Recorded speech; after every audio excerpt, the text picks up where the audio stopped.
The Reserve Bank undertook modelling that showed around 15% of mortgage borrowers face negative cash flows at a cash rate of 3.75%.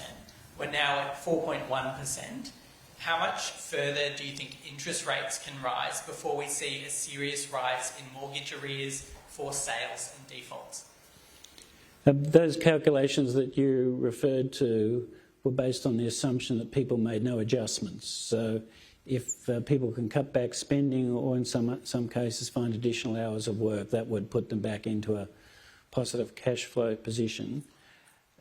That's not to say that there's not very significant stress out there in households at the moment, but as I showed in the chart here, that arrears rates remain low.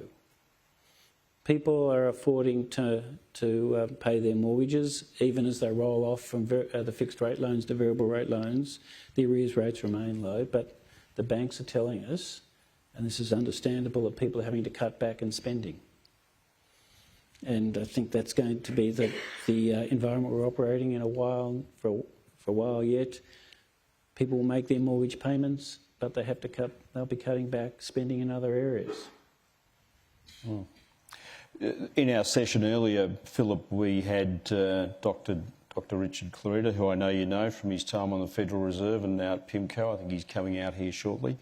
At the latter part of his presentation discussion this morning, they talked about, the question came from our own global economist, Seth Carpenter, have they thought about a range for inflation in the US? They've got a single point at the moment, which is circa 2%. They've talked about it. To Australia, the target range of 2 to 3%, given that inflation is clearly not transitory at the moment, and it seems to be sort of stuck well above that range, has there been any thought given to that 2 to 3% range as being sort of the appropriate range given that backdrop?